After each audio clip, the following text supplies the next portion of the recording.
कुंड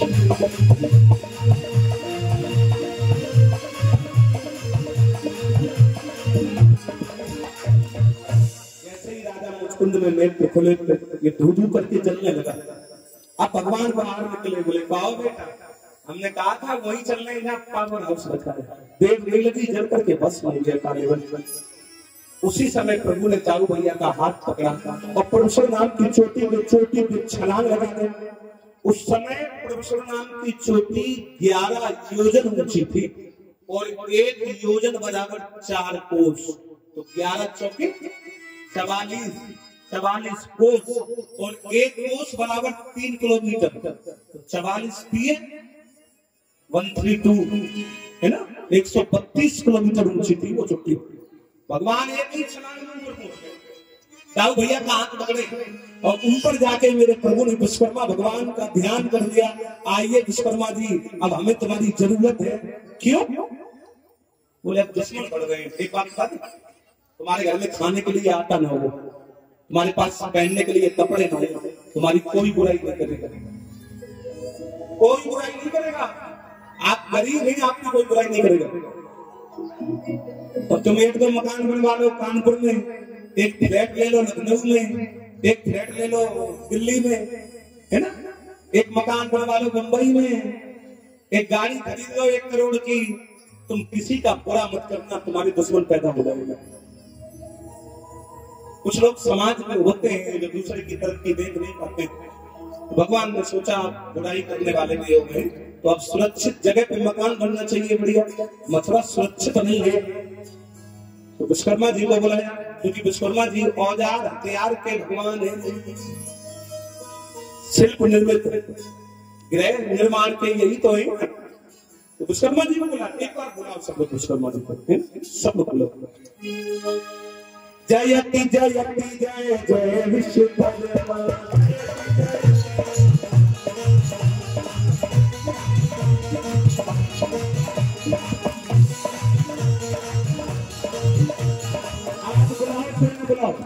एक तारीख आती है 17 सितंबर, तब हम लोग विश्वकर्मा जयंती बड़े धूमधाम से मनाते हैं। तब सारे मांग से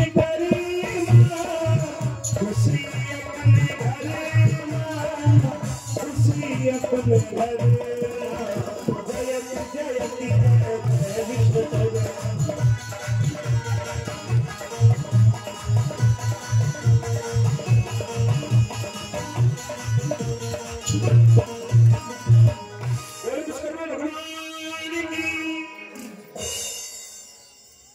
छोटी बेटी मारी 201 रुपए के मीटर पड़े, बिहारी की रक्षा के लिए भैया। विश्वकर्मा जी आगे बताइए प्रभु क्या आज्ञा है। बोले मेरे लिए पानी के अंदर 400 कोस चौड़ी 400 कोस लंबी द्वारिका का निर्माण करो समुद्र के भीतर। जो आज्ञा प्रभु। एक पल का समय नहीं लगा, एक माइक्रो सेकंड का समय नहीं लगा। रंगाई पुताई छपाई कढ़ाई सब इकट्ठा हो गई। 400 कोस लंबी द्वारिका बनकर तैयार हो गई पानी के भीतर। और रात ही रात में योग माया से कह दिया, योग माया ऐसा करो, जितने मथुरा में लोग सो रहे हैं उनको मथुरा से उठा के लाओ सोते हुए और द्वारिका में लाकर सुला दो। अब हम द्वारिका में रहेंगे। पलंग समेत योग माया उठा लाई और लाकर के द्वारिका में सुला दिया। अब यहाँ से मेरे प्रभु द्वारिका में रहेंगे, तो यहाँ से मेरे प्रभु का नाम पड़ेगा द्वारिका। बोले द्वारकाधीश भगवान की। अब यहाँ से होंगे भगवान के विवाहों की लीला। अब होंगी शादियां। कितनी शादी हुई मेरे प्रभु की पता? 16,108 कितनी ब्याह हुआ है। एक गांव में कथा कह रहे थे तुम्हारे यहाँ से पहले, तो हमने कह दिया 16,108 इनके ब्याह हुए। तो पीछे एक लड़का बैठा था, तगड़ा मर गया, हमने दो ही दिखते थे। बोले हमारा एक नहीं बाबू, इनमें जो ही 16,108 ब्याह इकट्ठे करे सोई कुटियन के कोटा में कमी आ गई। और कमी आज भी चल रही है, तभी आदमियों के घर में शादियां कम हो पाती। अच्छा सही बताना, एक आदमी जब 16,108 शादी करेगा तो 16,107 लड़का कहां जाएंगे बताओ? है ना, ये तो पैदल। तो देखो भगवान का विवाह तो हम तुम्हें गिनाएंगे, एक सुनाएंगे, लेकिन बड़े थे दाऊ भैया। पहले दाऊ भैया को भी सुन लो। दाऊ भैया का विवाह कहां से हुआ था सुनो। आप लोग कभी इलाहाबाद जाना, और इलाहाबाद से एक रेलवे लाइन गई है मणिकपुर के लिए, मणिकपुर बांदा के लिए, मानिकपुर जंक्शन पड़ता है। तो इलाहाबाद से आप मणिकपुर वाली रेलवे लाइन पे आइए तो उस पे स्टेशन मिलते हैं शंकरगढ़, बरगढ़, फिर एक छोटा सा स्टेशन मिलता है जिसका नाम है रेवती। वो जो रेवती स्टेशन है वही तो गांव है महाराज रेवत यहाँ के राजा है। आनर्त धीपति श्रीराम रेवतो रेवती सुता। उस समय इसी रेवती कस्बे को आनंद प्रदेश कहते थे। महाराज रेवत यहाँ के राजा हैं और इनकी बेटी का नाम है रेवती। रेवती के साथ दाऊ भैया का विवाह होगा। और ये जो रेवती बेटी है ना, ये अजीब बेटी थी। अब आप सोच रहे होंगे अजीब बेटी कैसे? बेटी पैदा हुई त्रेता में, बेटी की शादी हुई द्वापर में, और बेटी ने 1-2 शादियां तो सतयुग का दोष। बिटिया की लंबाई अपनी कई साथ लंबी बिटिया। दाऊ भैया जैसे ही शादी करने के लिए गए और मंडप के नीचे जैसे ही भांवरे डाली, दाऊ भैया की लंबाई आती 7 हाथ और घरवाली की लंबाई कई साथ। जो ही दाऊ भैया ने पहली भांवर डाली तो ऐसे लगे जैसे बड़ी अम्मा के संगीत नाचती घूम हो। गांव के लगन ने जोड़ी देखी, दूल्हा 7 हाथ का, दुल्हन है गई 7 की लंबी। गांव में लड़का ताली बजा के गीत गाने लगे। क्या? अरे ऐसी नहीं है काऊ की जैसी मेरे दाऊ की।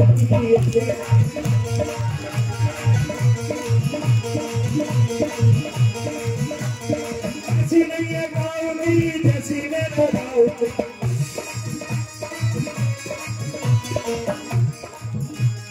ऐसी नहीं है काऊ की जैसी मेरे दाऊ की।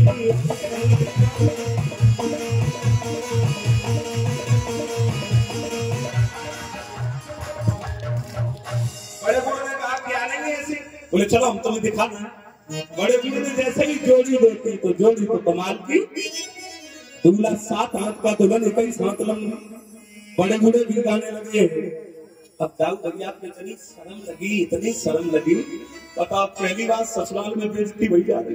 तो दाऊ भैया हाल और मुंह ला करते। दाऊ भैया ने पंडित जी से कहा, पंडित जी थोड़ा बोलो। अपनी घरवाली को वही मंडप के नीचे खड़ा किया और हाल में फंसाओ अपनी घरवाली रेवती को, और मूसल पे इतो ठोको। जब 5 हाथ की रह गई तब ब्याह करो। सच्ची आप लोग कथा तो सुन रहे हो, घरे जाके प्रैक्टिकल मत करिए। मैं तुम्हें मार डाला 3 से 2 लगी रही।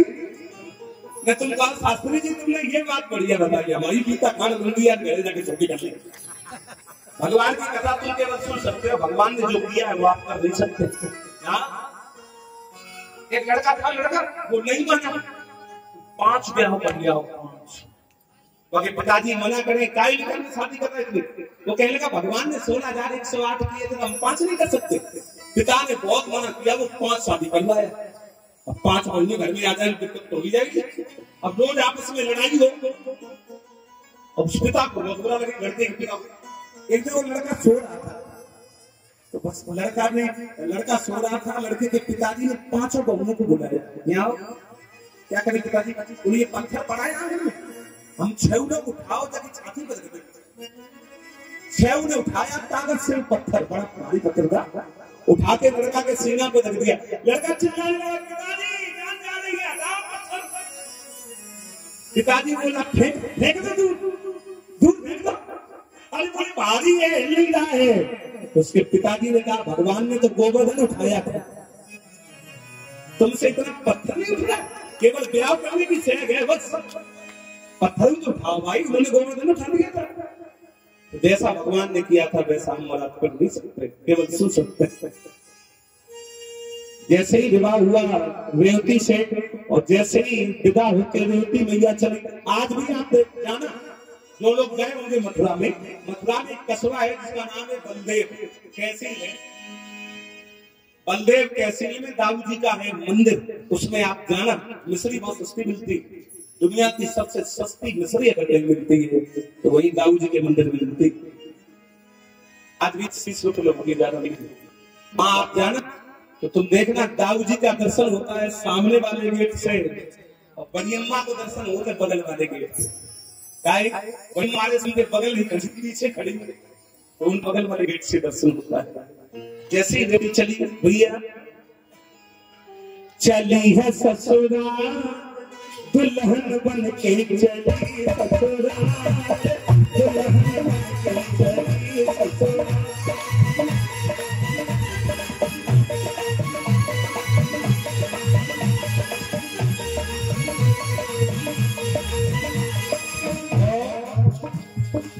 छोड़ चली है संग की सहेली बन के चली है नारी नवेली, और सजाए सिंगार दुल्हन बन के चली ससुराल।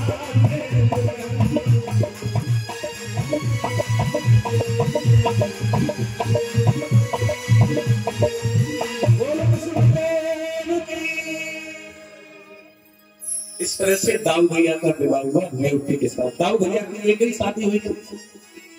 अब सुनो भगवान के विवाह।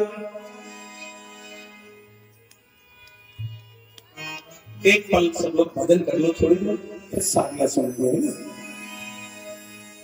भजन करो थोड़ी देर। मैं तो बिहारी जी से कहा करता हूं प्रभु, राधा रानी से भी कहा करता हूं मां, और जहां विराजे राधा रानी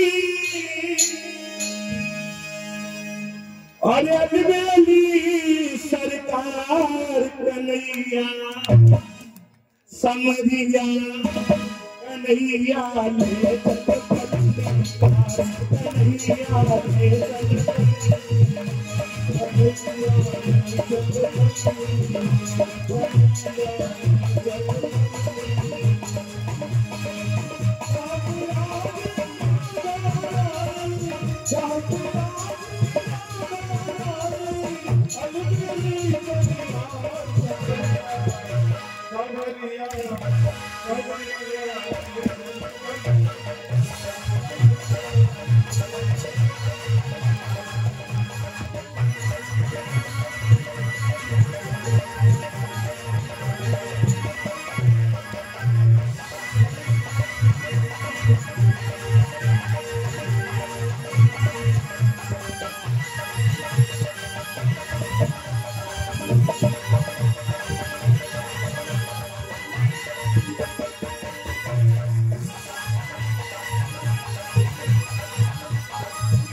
गुड़ सब तुम्हें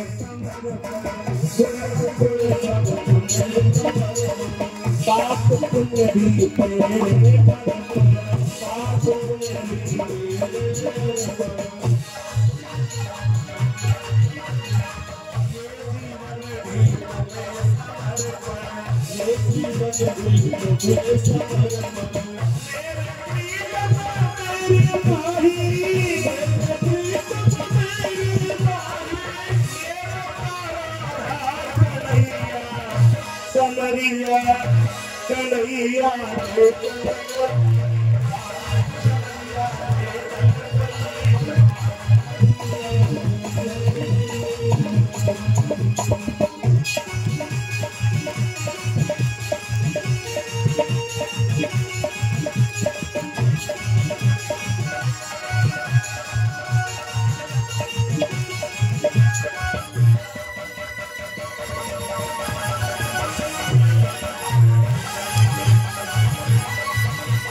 तेरी आस लगा बैठी,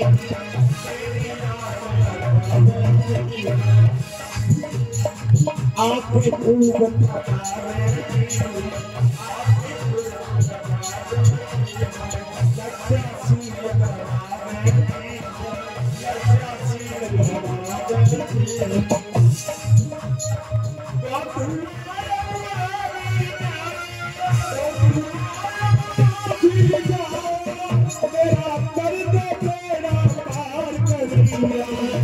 समरिया कन्हैया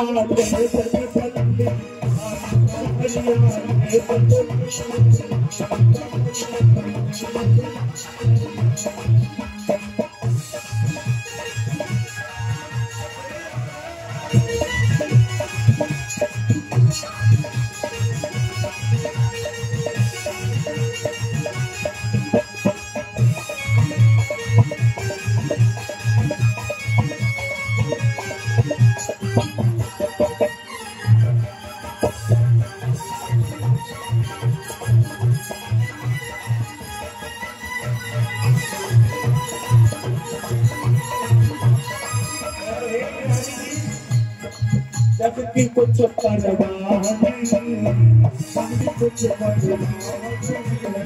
जगत कुछ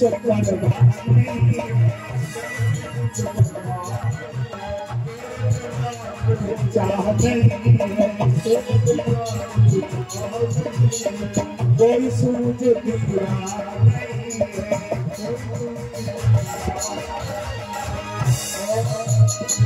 तू तो मेरा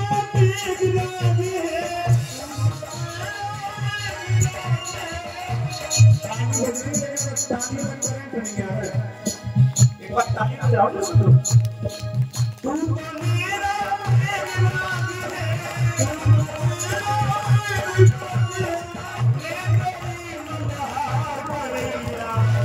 समरिया कन्हैया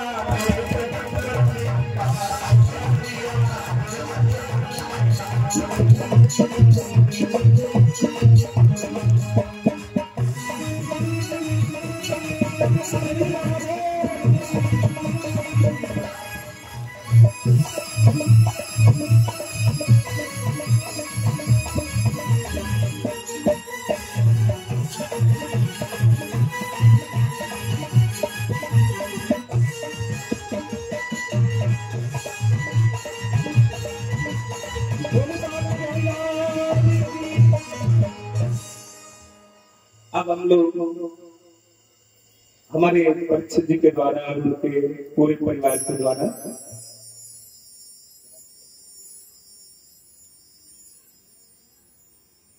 परमात्मा श्री कृष्ण के विवाह हम लोग द्वारिकाधीश जी के विवाह सुनेंगे।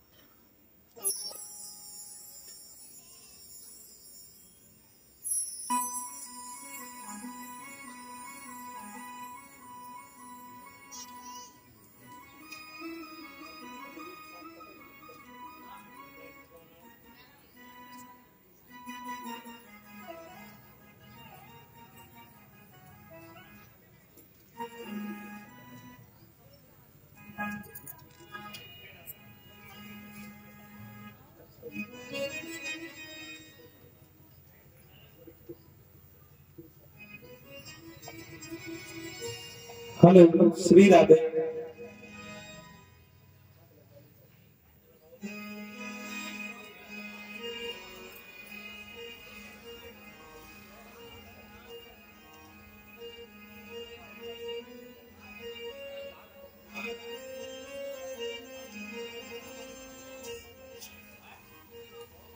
एक बार तालियों से स्वागत कीजिए। और अभी हमारा विदाई वाला पैसा नहीं, आप समझे तो विदाई हो रही है। हमारे बहुत करते हैं इसमें तो 2 दिन हम दिखाई दे और जोड़ी की पाया बेटियों के लिए। परीक्षित जी को पता चल गया होगा कि 2 बेटियां हैं और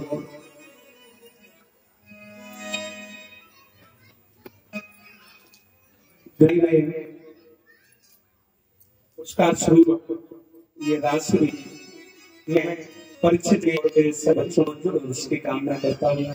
हरि जी आप जो मनोकामना हो भगवान पूरी करें, कभी कोई कष्ट ना आए, कभी कोई दुख ना आए आपके जीवन में।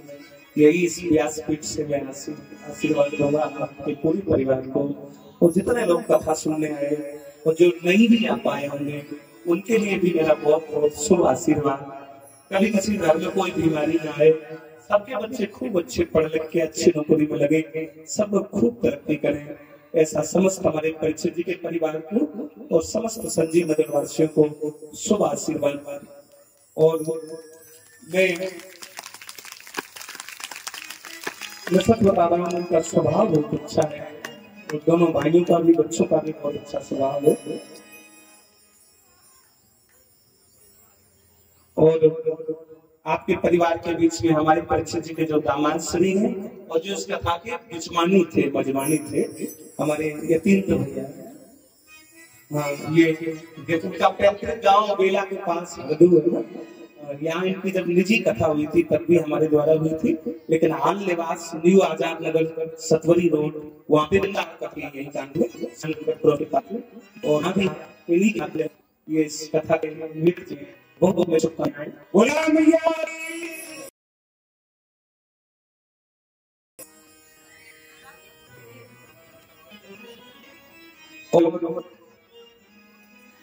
देख के समस्त परिवार से और जो कथा सुनने आए सब लोगों से इन 7 घंटों में हमसे या हमारे साथियों से कोई भी गति हो गई होगी तो हमें अपना लड़का समझ के हमें रक्षा मैं सम्मान के बाद नहीं सम्मान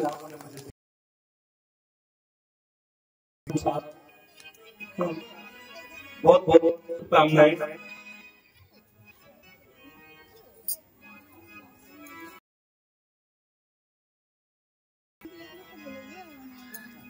और हमारे स्वर्गीय जो हमारे जी के चाचा श्री हैं और सोनेलाल चाचा जी और चंद्रपति जी और स्वर्गीय सोना जी और स्वर्गीय इन समस्त लोगों के चरणों मेरा नमन। आप जहाँ भी हो राधा रानी की शरण आपको मिले। बिहारी जी आपके चरणों में इनको भी जगह मिले, उनकी याद में भी ये कथा। और परीक्षित जी का कोई इन्होंने जो कथा कराई वो अपने मन से स्वभाव से कोई कामना नहीं थी कि हमारा बेटा लग जाए या ये हो जाए या वो हो जाए। बिहारी जी से प्रेम है बस। तो हमसे करीब 4 महीने पहले आप मिले तो मैंने पूछा भी कि किस कामना से आप कथा करवा रहे हैं। बोले तो दिल की इच्छा है। हमने कहा बहुत सुंदर इच्छा है मेरी माता और मेरे भाइयों। नहीं तो पैसे वाले दुनिया में तो एक से पड़े टाटा बिरला अंबानी करोड़पति अरबपति खरबपति लोग नहीं समय उनके पास कथा के लिए। आपके अंदर ये बिहारी जी ने भाव जगाया, उसी दिन आपके हृदय में बिहारी जी विराजमान हो गए थे। आपकी बन गई।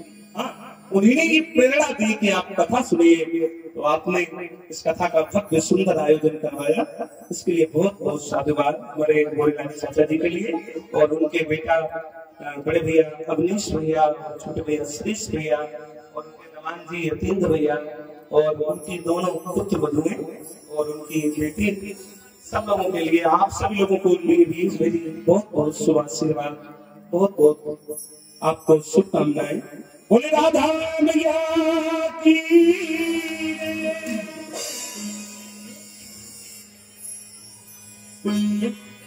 अब यहाँ से हम लोग भगवान के विवाह सुनेंगे। यहाँ से शादी होगी।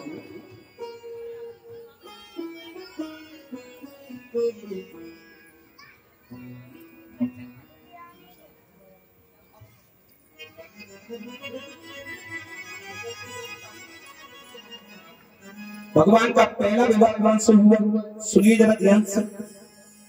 पहला विवाह कौन से हुआ? कुंदनपुर नगरी